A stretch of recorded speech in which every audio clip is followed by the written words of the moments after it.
ఎస్తేరు గ్రంథం 7వ అధ్యాయం. రాజును హామానును రాణి అయిన ఎస్తేరు నొద్దకు విందునకు రాగా, రాజు, ఎస్తేరు రాణి, నీ విజ్ఞాపన ఏమిటి? అది నీకు అనుగ్రహింపబడును. నీ మనవి ఏమిటి?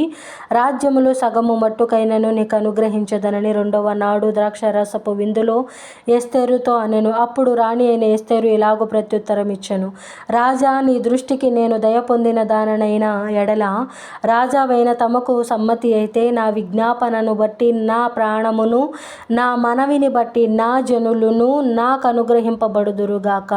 సంహరింపబడుటకును, హతము చేయబడి నశించుటకును నేనును నా జనులును కూడా అమ్మబడిన వారము. మేము దాసులముగాను దాసురాండ్రుగాను అమ్మబడిన ఎడల నేను మౌనముగా నుందును. ఏలయనగా మా విరోధిని తప్పించుకొనుటకై మేము రాజావగు తమరిని శ్రమపరచుట యుక్తము కాదు. అందుకు రాజైన అహష్వేరోషు ఈ కార్యము చేయుటకు తన మనస్సు దృఢపరచుకొన్న వాడేడి అని రాణియగు ఎస్తేరు నడుగగా, ఎస్తేరు, మా విరోధియగు ఆ పగవాడు దుష్టుడైన ఈ హామానే అనెను. అంతటా హామాను రాజు ఎదుటను రాణి ఎదుటను భయక్రాంతుడాయెను. రాజు ఆగ్రహముంది ద్రాక్షారసపు విందును విడిచి నగరు వనమునకు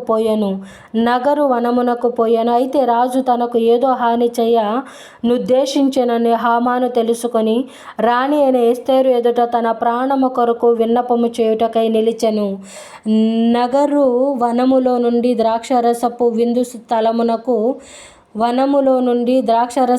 స్థలమునకు రాజు తిరిగి రాగా, ఎస్తేరు కూర్చుండి ఉన్న శయ్య మీద హామాను బడి ఉండుట చూచి, వీడు ఇంటిలో నా సముఖము ఎదుటనే రాణిని బలవంతము చేయునా అని చెప్పెను. ఆ మాట రాజు నోట రాగానే బంటులు హామాను ముఖమునకు ముసుగు వేసిరి.